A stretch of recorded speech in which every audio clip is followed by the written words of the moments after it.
सरकार इनकी बनेगी और तुम्हारा यही हाल होगा। तुम्हें क्या लगता है शोषक तुम्हें न्याय देगा? जिनका एजेंडा ही तुम्हें सताने का, उनसे उम्मीद कर रहे हो वो तुम्हारी बात करेगा। तुम्हें सरकार बनना पड़ेगा, तुम्हें एकजुट होना पड़ेगा, तुम्हें अपने राज को लाना पड़ेगा। बाबा साहब ने कहा था 21वीं सदी किसकी है? हमारी है। वो समय दूर नहीं कि बहुजनों का राज आएगा। बहुजन हिताय बहुजन सुखाय आगे बढ़ेगा। इस देश का दलित, पिछड़ा, आदिवासी, मुसलमान, सिख, बुद्धिस्ट, क्रिश्चियन, इस देश की तमाम महिलाओं को बराबर के अधिकार मिलेंगे और तब ये देश प्रभुत्व भारत बनेगा। ये जरूरी बात कर रहा हूं। सवाल यह नहीं कि मौत के बाद जीवन है या नहीं। सवाल यह है, असल सवाल यह है कि मौत से पहले आप जिंदा थे या नहीं। मुर्दा लोग मिशन नहीं चलाते और जिंदा लोग रुकने नहीं देते। इसी बात का एहसास कराने के लिए निकला हूं। और जैसा मैंने कहा, जान तो एक दिन जाएगी।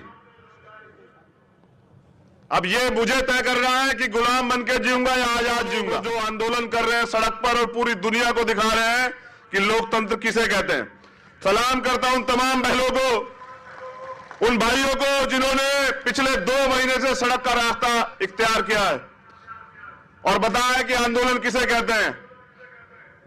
आजाद भारत में ये सबसे बड़ा आंदोलन है और जब इतिहास लिखा जाएगा तो सुनहरे अक्षरों पे लिखा जाएगा इन बहनों का, इन भाइयों का, इन बुजुर्गों का, इन बच्चों का नाम जो मुल्क को बचाने के लिए लड़ रहे हैं। आज मनुस्मृति और संविधान के बीच संघर्ष है और संविधान हमेशा भारी है। और ये आप जानते हैं कि संविधान की ताकत की वजह से आज बाबा साहब का बेटा यहां बोल रहा, क्योंकि संविधान इस देश को जोड़ता है, समता, समानता, बंधुत्व, भाईचारे की बात करता है। और मनुस्मृति आदमी पे आदमी के शोषण को बढ़ावा देती है।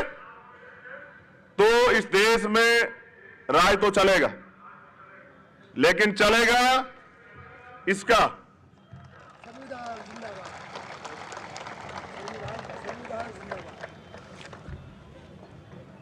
देखिए, सरकारें बदलती हैं। मैं एक पर्सनल बात शेयर कर रहा हूं सब लोगों से, मेरे परिवार के लोग यहां हैं।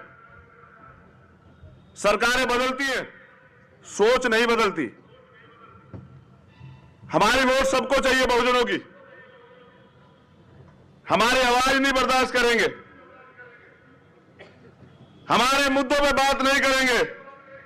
जब मैं पिछली बार आया था, सरकार भाजपा की थी, मुझे 3 दिन बंद रखा गया होटल में। यहां तक बाबा साहब की भूमि भी नहीं जाने दिया गया। फिर मुझे कोर्ट का सहारा लेना पड़ा। इस बार उम्मीदें कम थी कि इस बार ऐसा नहीं होगा, लेकिन फिर वही बात। बाबा साहब के बच्चे, अमन चैन चाहने वाले बच्चे, आपके भाई इस मुल्क में सबके लिए खतरा हो गए, क्योंकि न्याय, ईमानदारी की बात कर रहे हैं, हक की बात कर रहे हैं, अपने लोगों को जगा रहे हैं। और ये लोग नहीं चाहते कि लोग जागें। जाग जाओगे तो अपने हक मांगोगे और ये लोग आपको आप हक देंगे नहीं।